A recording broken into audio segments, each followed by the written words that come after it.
ইন্না ইলাইনা ইয়াবাহুম সুম্মা ইন্না আলাইনা হিসাবাহুম।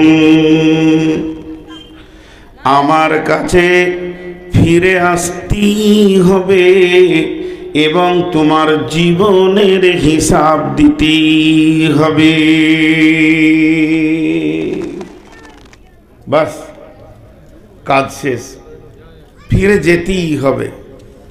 একজন খালি দাঁড়িয়ে বলেন আমি যাব না। আল্লাহ এমন গতিতে আমাদেরকে ছেড়েছে, যখন প্রথম বক্তা হয়ে আপনাদের এলাকায় আসি তখন একটাও দাড়ি সাদা ছিল না। এরপরে সাদা কম কালো বেশি, এখন সাদা বেশি কালো কম। আল্লাহ যদি আর 2 বছর বাঁচিয়ে রাখে তো কালো দাড়ি খুঁজে পাওয়া যাবে না। তার মানে আমার গতিটা যেন কবরের দিকে ধীর গতিতে আগাচ্ছে। পৃথিবীর বুকে কেউ থাকেনি, কেউ থাকবে না। ये दुनिया रहने की जगह नहीं है, ये दुनिया आने के लिए आना नहीं बल्कि जाने के लिए आना है। ये दुनिया अगर रहने की जगह होता, जाना नहीं पड़ता तो जगह ही नहीं मिलता। দুনিয়াটা এমন একটি জায়গা, এখানে মানুষ আসে যাওয়ার জন্য আসে, এখানে আসার জন্য কেউ আসে না। যদি এখানে আসার জন্য আসতো তাহলে এখানে জায়গা পাওয়া যেত না। কিছু জায়গায় কিছু জিনিস শেষ হয়ে যায়, তারপরও মানুষ ভুল করে। যেমন আমার স্ত্রী আমাকে ফোন করছে, দুজনেই গল্প করছি, স্বামী স্ত্রী, দীর্ঘদিন বাইরে ঘুরছি, তারও অনেক চিন্তা। যদি একবার বলে দিই যে আজকে রাতে বাড়ি আসবো, সারা রাত ঘুমাবে না। এত দূর বাড়ি, গাড়ি কি হলো, অ্যাক্সিডেন্ট হলো, কি হলো, এই ভয়ে ঘুম হয় না। তা আমি বাড়ি গেলে বলি না, বাড়ির পাশে গিয়ে বলি যে চলে এসছি, না হলে ওর ঘুম হবে না, সারা রাত 10 বার ফোন করবে, ঠিক আছে গাড়ি কত দূর আসলো। তো এই যে গল্প করছি ফোনে, তো আমাকে জিজ্ঞেস করছে এখন কি করছো। আচ্ছা, ও জানে না ওর সঙ্গে কথা বলছি, এখন কি করছে এটা বলতে হবে? জি, এগুলো ভুল প্রশ্ন, তারপরেও ঠিক। তারপরে আমি একদিন হসপিটালে তত্তর করে নামছি সিঁড়িতে, আমার নিজের কেউ অপারেশন হয়েছে, মন খুব খারাপ, অপারেশন রুমে নিয়ে চলে গেল, বেহুশ রুগী দেখলাম। তো ডাক্তার বলল তাড়াতাড়ি একটা ইঞ্জেকশন লাগবে। তো আমি হসপিটালে নামছি, আর একজন হসপিটালে উঠছে, তো খিলখিল করে হাসছে, তো বলছে মৌলভী সাহেব ভালো আছেন? আচ্ছা, ভালো থাকলে হসপিটালে থাকবো? এটা হসপিটালে প্রশ্ন? কি হয়েছে এটা বলতে হবে। হসপিটালে কেউ ভালো থাকে? আর স্টেশনে একটা লোক দাঁড়িয়েছে শামসিতে, আমি দাঁড়িয়েছি, তা আমাকে প্রথম এসে বলছে জি মৌলানা সাহেব জালসা করতে এসছেন? না, আমরা শ্বশুর বাড়ি এসেছি, বিয়ে করতে এসেছি। তো জালসা করতেই তো এসেছি রে বাবা, কোথায় যাবেন এটা জিজ্ঞেস করো। জায়গা বলে দেবে, আপনার কথার মাপটা কেমন হবে, জায়গা বলে দেবে। তো এই পৃথিবীটা কেন থাকার জায়গা নয়? স্টেশনের ঘরটা বানানো হয়েছে কেন? মালদার স্টেশনটা বানানো হয়েছে কেন? এয়ারপোর্টটা বানানো হয়েছে কলকাতায় কেন? ওখানে মানুষ যায় কেন? আর এক জায়গায় যাওয়ার জন্যে। কথা ঠিক না ভুল? ওখানে কেউ বাস করতে যায় বউ বিটি নিয়ে, ওখানে যায় কেন? আর এক জায়গায় যাওয়ার জন্যে। এয়ারপোর্টে যদি আপনার সঙ্গে আমার কলকাতায় দেখা হয়, তা আপনি বলবেন কোথায় যাবেন? আমি বলবো দুবাই। আপনি বলবেন যে আমি যাব সৌদি উমরা করতে। মাশাআল্লাহ মাশাআল্লাহ, ওই জায়গাটা যাওয়ার জন্য তৈরি করা হয়েছে, কোটি কোটি টাকা দিয়ে তৈরি করা হয়েছে। পা দেবেন তো উড়তে হবে, পার দেবেন তো উড়তে হবে। টাইমে আপনাকে ডেকে নেওয়া হয়েছে যে তোমার উড়ানের টাইম এসে। তো পৃথিবী হলো সেই এয়ারপোর্টের মতো, স্টেশনের মতো, এখানে যে আসে তাকে যেতে হয়, থাকতে হয় না। কথাটা বোঝাতে পারলাম? একবার হানা বলেন আলহামদুলিল্লাহ। আপনারা উত্তর দিলেন তো অনেক খুশি হলাম। তো এই পৃথিবীর জায়গা নয়, আল্লাহ বলছে তোদেরকে আসতেই হবে। এবার হিসাব কি হবে তারপরে আয়াতটাতে আমি চলে যাব। আমি মাঝে একটা কথা বলেছি যে আল্লাহর কেন কে আল্লাহর কেনকে মানুষ বুঝিয়ে পার হয়ে যেতে পারবে না। পারবে? আবার একবার বুঝিয়ে দিই। আপনি আমাকে বললেন জালসায় এলেন না কেন? সোজা মিথ্যা কথা বলে দিলাম, ঝোঁটা আমার চার শ্বশুর মারা গিয়েছিল। ও, কিছুই হয়নি। কিন্তু আল্লাহ যদি আমাকে বলে তুই জালসায় গেলি না কেন, পারবো ওটা বলতে? তিনি আলেমুল গায়েব, কি হয়েছে না হয়েছে সব জানেন। এবার আমানাত, আমানাতটা 1 মিনিট শুনেন। আমানাত কাকে বলে এটা 1 মিনিট শুনেন। জি, এত বড় ইউটিউবারটা পালিয়ে গেল, তাহলে তো আমার বিপদ হয়ে গেল মনে হলো নাকি? আল্লাহ আকবার, সুবহান আল্লাহ, প্রচার শেষ হয়ে গেল। আহা, ওর নামটা কি মনে রাখবে তো? কোথাও ফোন লাগাতে দিব না, বেয়াদব। তো আমানাত কাকে বলে এই দিকে তাকান, মা বোনেরাও দূরে থেকে দেখেন। তবে এটা পর্দা নয়। এক বন্ধু আর এক বন্ধুর সঙ্গে দেখা হয়েছে, তোর মন ভারী। বলি তোর কি হলো? বলে আমার ভাবি মারা গেছে পরশু দিন, দুটা বাচ্চা এতিম। ওই এতিমদের মুখ পানে তাকাইলে জান বেরিয়ে গেছে, জানে শান্তি পেয়েছি না ভাই। তো ওর বন্ধু জিজ্ঞাসা করছে কি রোগে মরলো তোর ভাবি? বলছে ডেলিভারি কেসে, মানে 3 নম্বর বাচ্চা হতে গিয়ে যাক কোনো রকম কোনো অসুবিধা হয়ে গেছে, মারা গেছে। তো এই জন্যে মনটা খারাপ, ছোট ছোট এতিম ভাতিজাগুলো থেকে গেল, মা মারা গেল। তখন ওর বন্ধুটা জোরে কেঁদে উঠলো, বলে তোর কি হলো রে বাবা, তুই আবার কাঁদছিস কেন? বলছে আমার বড় ভাই মরেছে ওই একই রোগে। ডেলিভারি বুঝে? ওর বড় ভাই সারা জীবনে ডেলিভারি হবে? ও বলছে আমার বড় ভাই মরেছে একই রোগে। তো মেয়ে আর পুরুষ পার্থক্য কি হলো? এদিকেও যেমন দেখছি ওদিকেও তেমন দেখছি। সামান্য এই 3 আনা কাপড়ে পর্দা হয়ে গেল। জি, আমার ওস্তাদ আবার বলতেন সে আগেকার যুগে ছোটতে বিয়ে পড়িয়ে দিত না, বেশিরভাগ পাকুড়ে ছিল। 3 বছর 4 বছর 7 বছরের ছেলেদের বিয়ে পড়িয়ে দিত। তো বাচ্চা মেয়েরা ফালি পরে খেলা করতো, ফালি মানে সায়ার মতো ছোট ছোট কাপড়, গোটা গা খালি। 4 বছরের মেয়ে কি নেবে গায়ে? 3 বছর মেয়ে। তোর শ্বশুর আসছে, হেঁটে বিয়ে পড়ানো আছে, তো তোর শ্বশুর আসছে রে, তো শ্বশুরকে দেখলে মাথায় কাপড় দিতে হয়, তুই ফালিটা খুলে মাথায় দিয়ে দিলে। বুঝতে পেরেছেন? নিচেটা উদাম হয়ে গেল। তো এই তাই হচ্ছে পর্দা, মানে নিচের কাপড় খুলে মাথায় দিয়ে দিলে, গোটা গাঁও হেঁটে চলে এলো, এইখানে এই পর্দা তোমার হয়ে গেল। এটা ফালতু। এগুলো কথা আর বলছি না, চলেন আগিয়ে যাই। এই যে আমার কাছে একটা 500 টাকা আছে ধরেন, এই টাকাটা ইনি আমাকে দিচ্ছেন, আর দেওয়ার সময় কি বলছেন? ভাই আমি আপনাকে হাদিয়া দিলাম, যা মন যাবে খেয়ে নেবেন রাস্তায়, মহব্বত করে। একটা গেল। দ্বিতীয় আবার টাকা দিচ্ছেন, কি বলছেন? এই টাকাটা আমার ছোট ভাই বর্ধমানে পিচকুড়ি মাদ্রাসায় পড়াশোনা করে, ওকে দিয়ে দেবেন। এটা হলো আমানত। আগেকারটা ছিল মিল্কিয়াত। এটার নাম আমানত, ওটার নাম মিল্কিয়াত। মিল্কিয়াত মানে মালিকানা আমার, ওটা আমি খেতে পারি, ওটাকে দান করতে পারি, ওটা চা খেতে পারি, চপ খেতে পারি, মিষ্টি খেতে পারি। আর আমানতটা নষ্ট করা যাবে? জোরে বলেন যাবে? এবার শুনেলেন, जिंदगी भी अमानत है, माल भी अमानत है। जिंदगीটাও আমানত, মালটাও আমানত। আপনার আমার যে জান আছে, মাল আছে, এ দুটি হলো আমানত। এটাকে বাজে খরচা করা যাবে না। যে মালিক আমাকে জান দিয়েছেন তার আইন মোতাবেক খরচা করতে হবে। যে মালিক আমাকে মাল দিয়েছেন তার কথা মোতাবেক আমাকে মাল খরচা করতে হবে। মালের ব্যাপারে, জানের ব্যাপারে কোনো মুসলমান স্বাধীন নয়।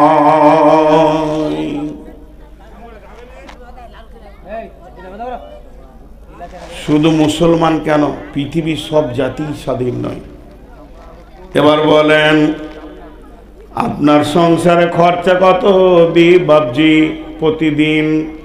বলে 2000। বাবজি আপনার খরচা কত? না 1000। ও ভাই, আপনার ফ্যামিলি প্রতিদিন খরচা কত? না 4000। আমি নূর মোহাম্মদের খরচা কত? না 500। তার মানে যার যেমন ফ্যামিলি তার তেমন খরচা আছে। একবার আল্লাহকে জিজ্ঞেস করে, আল্লাহ বিশ্ব ভ্রমণ্ডল চালাতে গিয়ে প্রতিদিন আপনার কত খরচা? এটা পৃথিবীর কোনো কম্পিউটার নাই যে আল্লাহর খরচকে মেপে দি। আল্লাহ প্রতিদিন যে অক্সিজেনটা দিচ্ছে, বিজ্ঞানীরা বলছেন এত দামি অক্সিজেন বিজ্ঞানী বানাতে পারবে না। যদিও বানায়, এই অক্সিজেনটা যদি কিনে ব্যবহার করতে হতো, একটা মানুষকে প্রতিদিন 50,000 টাকা অক্সিজেন কিনতে হতো। তাহলে আমার ঘরে 10টা লোক, প্রতিদিন আল্লাহ 5 লাখ টাকা আমাকে দিচ্ছে। শুধু এই পর্যন্ত নয়, এই জেনারেটরটা চালাতে গিয়ে 4000 5000 টাকা ভাড়া লেগেছে। আমার রব প্রতিদিন পূর্ব দিকে সূর্য উঠিয়ে পশ্চিম দিকে ডুবিয়ে দেয়। এই সূর্যটা জ্বালাতে আমার রবের খরচা কত? সূর্যটা কিসে জ্বলে?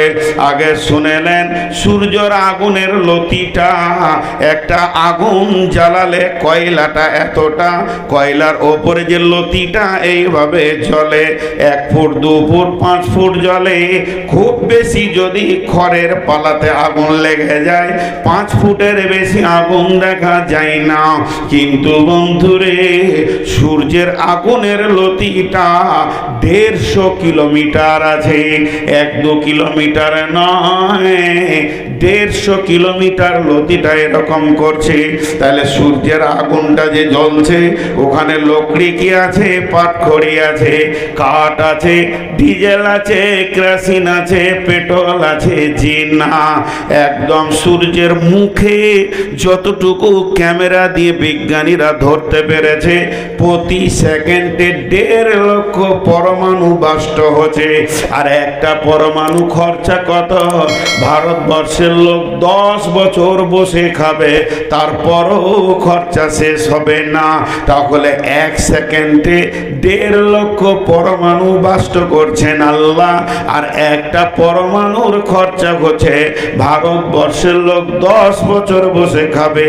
তাহলে আপনার আমার চাষ হবে, আপনার আমার স্কুল চলবে, কলেজ চলবে, বাস চলবে, ব্যবসা চলবে, ফ্যাক্টরি চলবে, গোডাউন চলবে, কৃষির কাজ চলবে, মা বোনেরা কাপড় শুকাবে, মা বোনেরা আপনার কিনা ঝাড়ু দেবে, ঘর রান্না করবে, বিভিন্ন কাজ করবে। তার জন্য আলোর দরকার।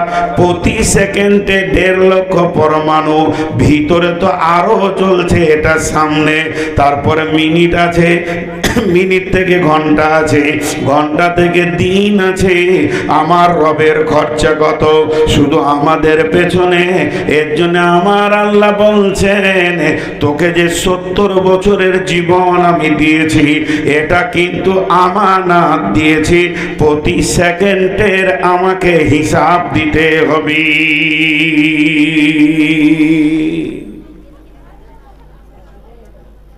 আপনি আমার কাছে এলেন, দিয়ে বললেন, ভাই একবার মোটর সাইকেলটা দেন তো, বিআই বাড়ি থেকে ঘুরে আসি। আমি দিলাম।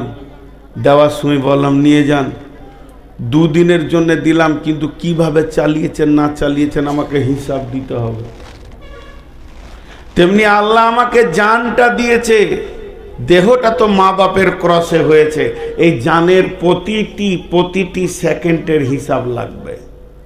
আর মাল, এটারও হিসাব লাগবে। এবার হিসাবটা কেমন লাগবে একটু আমি আপনাদেরকে ইশারা বা অনুমান দিছি, আমার দিকে ধ্যান দেন। ইশারা বা অনুমান দিছি। আল্লাহ ডাকলে ধরেন কিয়ামতের মাঠে, ওই শফিক আয়, ও গেল। এবার ওর হিসাব শুরু হবে। তোকে আমি বয়স দিয়েছিলাম 60 বছর। 60 বছরে আমার এত লক্ষ টাকার তুই অক্সিজেন শেষ করেছিস, এবং তোর পেছনে আমার আলো, দিনের আলো, খাবার, সবজি, আমার বড় বড় মাছের প্রাণ, গরুর প্রাণ, এগুলো চলে গেছে। তুই কি করে 60 বছরটা শেষ করলি? হিসাব দে। প্রতিদিনের লয়, প্রতি সেকেন্ডের বল, প্রতি মিনিটটা কি করে কাটিয়েছিস বল। দেখেন কত কড়া হিসাব চলছে। এবার ও শুরু করলো। শুরুটা কি করলো? একদিনের কথা বলছি, ধরেলেন একদিনের। আল্লাহ, ঘুমিয়েছিলাম, ফজরের নামাজ আজান শুনে মসজিদে গেলাম, জামাতের সঙ্গে নামাজ আদায় করলাম, তারপরে মসজিদে খানিক তেলাওয়াত করলাম। লোকটা কত ভালো, জুয়া তাস বলেনি। এরপরে মাবুদ, পূর্ব দিকে সূর্য উঠতে গেল, বাড়িতে গিয়ে এক কাপ চা খেলাম, কিংবা দুটি রুটি খেয়ে কোদাল নিয়ে মাঠে চলে গেলাম, জোহর পর্যন্ত মাঠে কাজ করলাম। আল্লাহ বলছে চল, আগিয়ে চল। জোহরের নামাজ পড়লাম জামাতে, বাড়িতে এসে ভাত খেলাম, রেস্ট নেওয়ার জন্যে ঘুমিয়ে গেলাম। আল্লাহ বলছে আগিয়ে চ। আসরের আজান হলো, এরপরে নামাজ পড়ে আর সূরা ইয়াসিন, সূরা রহমানের তেলাওয়াত করি, একটু বাজারের দিকে চায়ের দোকানে গেলাম। আল্লাহ বলছে চল। অত্যন্ত চা খেতে মন গেল, দোকানে চা ছিল না, আমি যাওয়ার পর বানাতে লাগলো। এর জন্য আমার ওখানে বসে বসে আধ ঘন্টা কেটে গেল। এরপরে গরম চা পেলাম, খেতেও 10 মিনিট লেগে গেল। আল্লাহ বলছে চল, এখনো কিছুই তোর অসুবিধা নাই। এরপরে চাটা খাওয়া হয়ে গেল, আর চায়ের দোকানে বসে বসে ভ্যাত ভ্যাত ভ্যাত ভ্যাত করে লোকের গীবত করতে শুরু করলাম। আল্লাহ খালি ওখানে বলে দিলে কেন? বাস গাড়ির চাকা জমে গেল। আর দ্বিতীয় দিনের খবর নিতে হবে না, তৃতীয় দিনের খবর দিতে হবে না। আল্লাহ হাত দিলেন কেন? এই কেনটা যখনই বলে দিল, সেই বুখারীর হাদিস আছে, বিশ্বনবী বলেন যদি কোনো মানুষকে আল্লাহকে হিসাব দিতে গিয়ে আল্লাহ একবার কেন বলে দেয়, তো সঙ্গে সঙ্গে ওকে জেনে নিতে হবে আমার জাহান্নাম ছাড়া আর জায়গা নাই। আমার খালামা বলছে, আমিও সকাল থেকে কাজ করে আসর পর বসেছিলাম, পাশের বাড়ির বউ এসে বলল, খালা শুনেছো গে? বলে কি হয়েছে? অমুকের বেটি রাত্রিবেলায় ঘটনা ঘটিয়ে দিয়েছে। এই গল্পে মেতে গেছিলাম। আল্লাহ বলবে কেন? এই যখনই কেন বলে দেবে, দয়ার নবী বলছে তুমি আর ডানে বামে তাকায় না, রেডি হয়ে যাও, তোমার জায়গা হবে জাহান্নাম।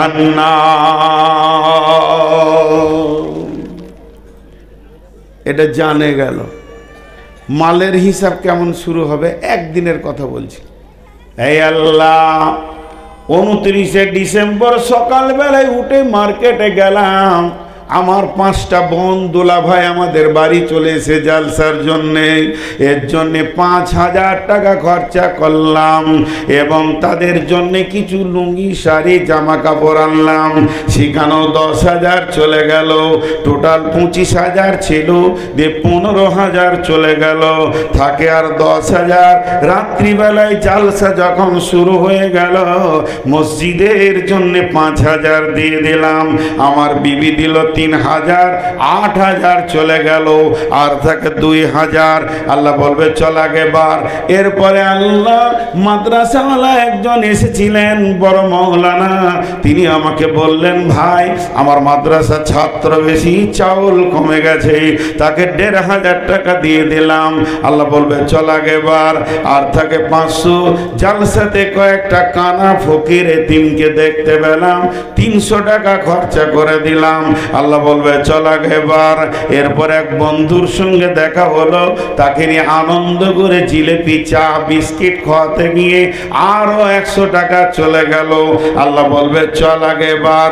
এগুলো শরীয়তে বাধা নাই, এখন থাকে 100 টাকা।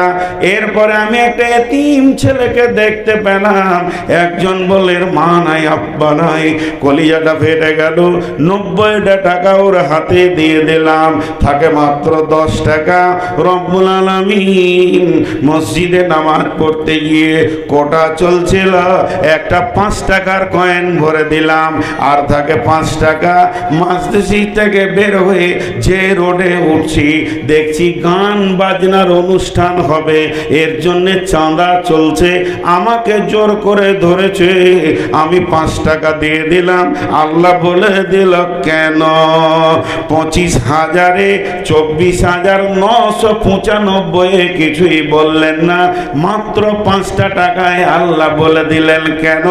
নবীজি বলছেন, গোলাম, হে আমার উম্মত, হে আল্লাহর গোলাম, তুমি রেডি হয়ে যাও, তোমার জন্য জাহান্নাম তৈরি হয়ে গেছে।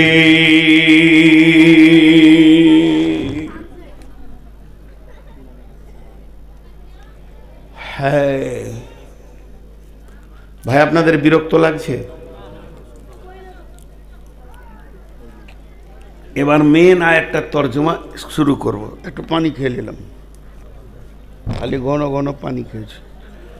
একজন আমাকে জিজ্ঞেস করছে, এত ঘন পানি কেন খেয়েছেন জি জালসাতে? বলে ভয় লাগছে শ্রোতা দেখে, জানটা ঠান্ডা করছি, সুগারে জিভ আটকে গেছে। চলেন, একটা হলো মমিন আর একটা হলো বেঈমান। এই হাই রোডের ধারে 10 বিঘে জমি কিনেছি আমি, একটা বিজনেস করব। তো বর্ধমান থেকে এসে একা বিজনেস করা বড় কঠিন, তো এই এলাকার একটা ছেলেকে রেডি করেছি। ও বলছে আপনি 5 কোটি টাকা দেন আর আমি 5 কোটি টাকা দিই, যে বিজনেসে নামি। তা আমি হুট করে ওর সঙ্গে ব্যবসায় নেমে যাব? আমি মৌলানা ভাইকে জিজ্ঞেস করব না যে ছেলেটা কোন চরিত্রের? ইটাহারের মতিউর রহমান উমরিকে জিজ্ঞেস করব না? নমুনিয়ার মতি ভাইকে জিজ্ঞেস করব না? কচুয়ার মনিরুল ভাইকে জিজ্ঞেস করব না? এগুলো আমার পরিচিত, যে ছেলেটা ভালো না খারাপ। সবাই যদি বলে ছেলেটা ভালো ইমানদার, তাহলে ওর সঙ্গে ব্যবসায় নামবো, আর যদি বলে বেঈমান তো নামবো, যেটা বলে নামবো। তা আল্লাহ আমাদের সঙ্গে বিজনেস করতে চাইছেন, আল্লাহ একটা গ্রুপের সঙ্গে চাইছেন, সমস্ত মানুষের সঙ্গে লাই। বিসমিল্লাহির রহমানির রহিম। ইন্নাল্লাহা আশতারা মিনাল মুমিনিনা আনফুসাহুম ওয়া আমওয়ালাহুম বিআন্না লাহুমুল জান্নাহ। রব্বুল আলামিন বলেন, নিশ্চয় আমি মুমিনের জান আর মুমিনের মাল জান্নাতের বিনিময়ে কিনে নিয়েছি। মুমিন কি? আল মুমিনু বামানা মুসলিম, আল মুমিনু বামানা মুসলিম। মুসলিম কাকে বলে? বিশ্বনবী বলছেন, একটা উদাহরণ দিয়েছেন, উদাহরণটা আমার মাথার নয়, স্বয়ং নবীজি বলছেন। একটা উটের নাকে যখন লাকিল দিয়ে দেওয়া হয়, যখন ওকে নাকটা ফুড়িয়ে দড়ি বেঁধে দেওয়া হয় আর মুখে লাগাম দিয়ে দেওয়া হয়, ওই উটের দড়িটা যদি একটা বাচ্চা ছেলের হাতে দেওয়া হয়, সঙ্গে সঙ্গে উটটা বুঝে নেয় আমার আর কোনো মূল্য নাই, আমার ব্রেনের মূল্য নাই, ছেলেটা আমাকে যেদিকে টানবে ওদিকে যেতে হবে। ডানে টানলে ডানে যাব, বামে টানলে বামে যাব, সামনে টানলে সামনে যাবে, পেছনে টানলে পেছনে যাবে। এই উটটাকে মুসলিম বলা হচ্ছে। সকলে একবার জোরে বলেন, পুরুষেরা মেয়েরা আস্তে আস্তে বলবেন, সবাই জোরে বলবেন। ট্রেস দিচ্ছি, দরদ মোহব্বত রেখে বলছি, আমি যেটা বলতে বলছি জোরে বলবেন। কালেমায়ে শাহাদাতের সাক্ষী দিব সবাই একবার আল্লাহকে। তো অতএব রেডি হয়ে যান। যদি হৃদয়ে আল্লাহর মহব্বত থাকে আর রসুলের মহব্বত থাকে, তো মুখ আস্তে করবেন না, যেন ফেরেশতারা আজ বুঝতে পারে যে মানুষের ভিতরে আল্লাহ এবং রসুলের মহব্বত কত। অতএব জোরে সাক্ষী দেবেন, আর মেয়েরা আস্তি করে দেবেন, সাউন্ড যেন কানে না আসে। আশহাদু আল্লাহ, জোরে বলেন, আশহাদু আল্লাহ ইলাহা ইল্লাল্লাহু। বলেন না ভাই, আশহাদু আল্লা ইলাহা ইল্লাল্লাহু ওয়া আশহাদু আন্না মুহাম্মাদান আবদুহু ওয়া রাসূলুহু। কে কে পড়েন নাই হাত তুলেন, আল্লাহকে সাক্ষী রেখে বলছি, যে পড়েন নাই সে হাত তুলেন, যে পড়েন নাই। তাহলে সকলে পড়েছি আমরা, তা আর একটু সাউন্ডটা বাড়ান, একটা মজা আছে এর ভিতরে। আল্লাহর নাম নিচ্ছি ভাই, এটা পার্টির মিছিল হলে কত লাফায়, কথাগুলো তো বিয়াদবি কথা, তারপরেও লাফায়। আশহাদু আল্লাহ ইলাহা ইল্লাল্লাহু ওয়া আশহাদু আন্না মুহাম্মাদান আবদুহু ওয়া রাসূলুহু। যারা এই কালেমা পড়েছেন এক্ষুনি সে বিক্রি হয়ে গেল, তার আর স্বাধীনতা নাই, তার জান মাল আল্লাহর হাতে চলে গেল। আমরা বিক্রি হয়ে গেছি, জি আমরা কি হয়ে গেলাম? বিক্রি হয়ে গেলাম। আল্লাহ বলছে কিনে নিয়েছি তোর জান তোর মালকে। এতে খুশি না দুঃখিত? কে কে দুঃখিত হাত তুলেন, যার যার দুঃখ হয়েছে। আমি খুশি, খুশিতে আমি হাত তুলছি, হাত তুলেন তো কে কে খুশি? আলহামদুলিল্লাহ, আলহামদুলিল্লাহ, খুব খুশি হলাম আপনাদের হাত তোলা, কারণ আমি বিক্রি কার কাছে হয়েছি? আল্লাহর কাছে। এখন একটা উদাহরণ দিব, তারপরে আগিয়ে যাব। উদাহরণটা কি? এই ভাইয়ার ঘরে একটা বড় খাসি আছে, আর আমাকে চয়েস লেগে গিয়েছে। কত দাম? উনি বলছে 30,000 থেকে 1 টাকা কমে দিব না। আর লেখ 30,000, দামই করলাম না, দিয়ে দিলাম। ওনার বাড়ি পশ্চিম পাড়া, আমার বাড়ি পূর্ব পাড়া। দুনাকে খালি কানে কানে একটা কথা বললাম, ভাই খাসিটা আমার ঘরে থাকলে ব্যাঁ ব্যাঁ করে চিল্লাবে। আমার বেটির বিয়ে, আমার বোনের বিয়ে এই মাসে, আজকে তো 29 হয়ে গেল, জানুয়ারি 30 তারিখে বিয়ে, একটা মাস আপনার ঘরে রাখেন ভাই, তাহলে চিল্লাবে না, ভালো থাকবে। ও বললো ঠিক আছে। খাসি কার? এখন খাসি কার? টাকা মিটিয়ে দিয়েছি, তো বোনের বিয়েতে জবাই করব, নিয়ত করে নিয়েছি। কিন্তু 10 দিন পরই আমার মেয়েকে দেখার জন্য 15টা লোক আসছে। এই নিয়ে খাসিটা আমার ইচ্ছা মতো করতে পারবো কি পারবো না? 30 দিন আল্লাহ নিয়ে এক্ষুনি ওকে বানিয়ে দিচ্ছি, এত লোকজন যখন। কিংবা জালসা হচ্ছে, যাক টাকা আসতে আছে, যেতে আছে, মসজিদে জালসা দাও করে লে, আমি স্বাধীন আছি ওটার বলে। আল্লাহ বলছেন মুমিন রে, তোমার জান আর তোমার মালকে আমি রব জান্নাতের বিনিময়ে কিনে নিয়েছি।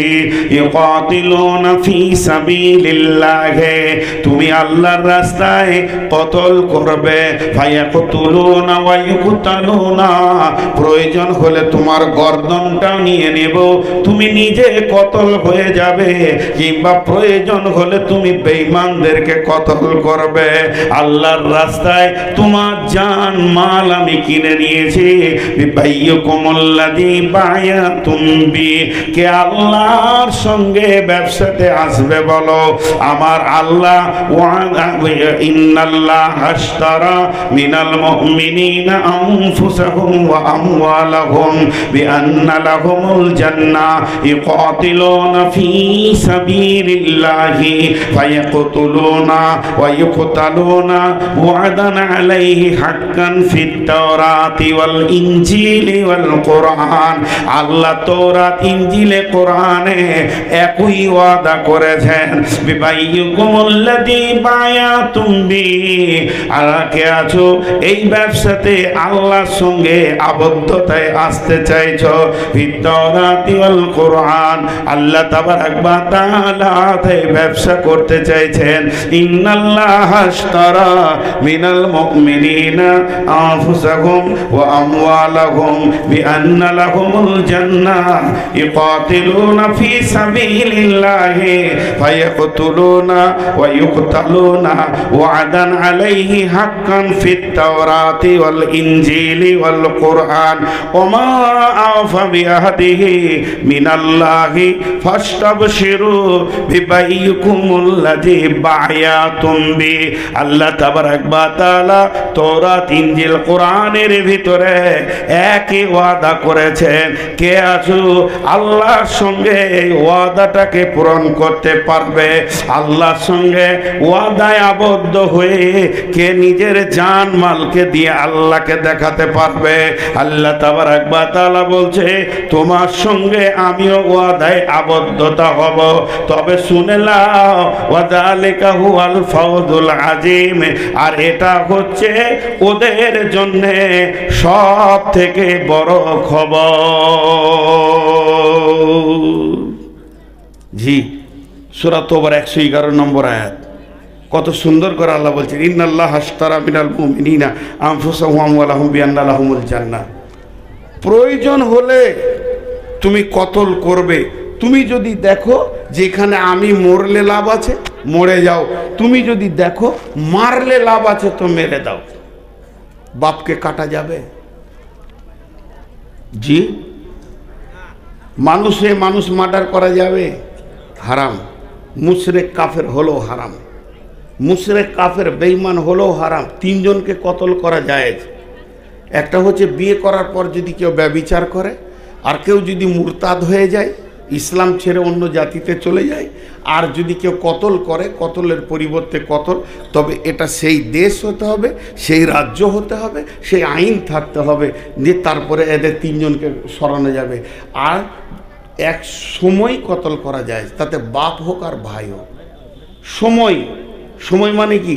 তুমুল জিহাদ লেগে গেছে, দুই পক্ষ একদম, এক পক্ষ কোরআনের পক্ষে, এক পক্ষ কোরআনের বিপক্ষে। এই তুমুল জিহাদের সময় যদি কোরআনের বিপক্ষে বাপ এসে যায়, তো কতল। বিখ্যাত সাহাবী হযরতে সাদ রাদিয়াল্লাহু তাআলা আনহু নিজের বাপের এইখানে কোপ মেরেছিল, তাই পর্যন্ত পার করে দিয়েছিল।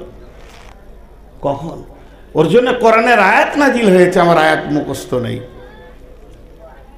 সাদ রাদিয়াল্লাহু তাআলা আনহু যখন কালেমা পড়ে নিল, তোর মা কি জিদ ধরলো জানেন? বেটা সাদ, তুই নবী মোহাম্মদকে ভুলে যা, আল্লাহকে ভুলে যা, কালেমাকে ছেড়ে দে, নচেত আমি মাথায় চিরুনি করব না, তেল মাথায় নিব না, সারাদিন মরুভূমি রোদে বসে থাকবো, ছায়ায় যাব না, পানি পান করব না, খানা খাব না। মা জিদ ধরেছে। এক নম্বরে মাথা চিরুনি করব না, তেল নিব না, ছায়ায় যাব না, রোদে থাকব, খানা খাবো না, পানি পান করব না। ও বেটা সাদ, তোকে কোলে করে মানুষ করলাম, এখন তুই ওটা ছেড়ে দে। এমন সময় সাদ বাড়ির একটা ঘরের কোণে থরথর করে কাঁপছেন, আর চোখের পানিতে কাঁদছেন, আর বলছেন, আল্লাহ, একদিকে আপনি, একদিকে আমার মা, আমি ফাইসালায় আসতে পারছি না। এমন সময় সূরা লোকমানের একটা আয়াত নাজিল হলো, যদি তোমার মা বাপ আল্লাহ এবং রসুলের বিরুদ্ধে তোমাকে প্রেরণা দেয়, ওই রকম মা বাপকে না মানলেও চলবে। সাদ হাসতে লাগলো, আল্লাহর ফাইসালা পেয়ে গেল, তাহলে আর আমার টেনশন নাই। সাদের মা দেখলো আমার ছেলে আর টেনশন করছে না।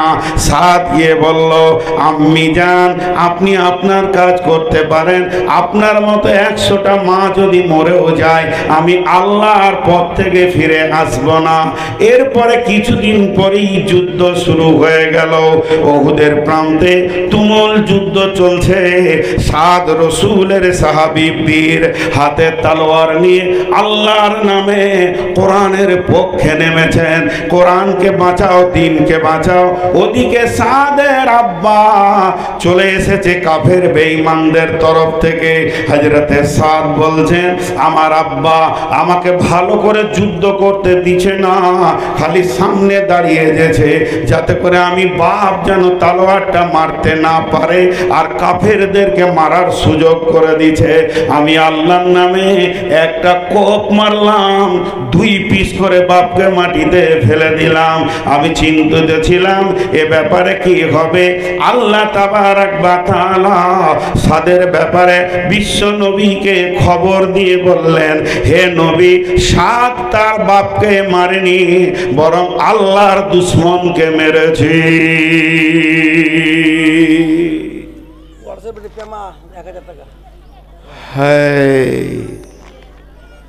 তাহলে আমার জান আমার মাল আল্লাহ কিনে নিয়েছে। চলেন মালের কথা বলি খানিক, তারপরে জানের কথা বলবো। মালের কথা বললে আপনারা ভাববেন যে হয়তো কালেকশন করবে নাকি। কালেকশন তো করবই, দুধ চাইতে এসে চুঙ্গা লুকিয়ে লাভ কি আছে। কিন্তু এখন নয়, এখন তফসিরটা শুনেন। আমার মাল আমার নয়, আমার মাল কার? জোরে বলেন কার? আল্লাহ যেখানে যেখানে দিতে বলেছে আমাকে সেখানে সেখানে দিতে হবে।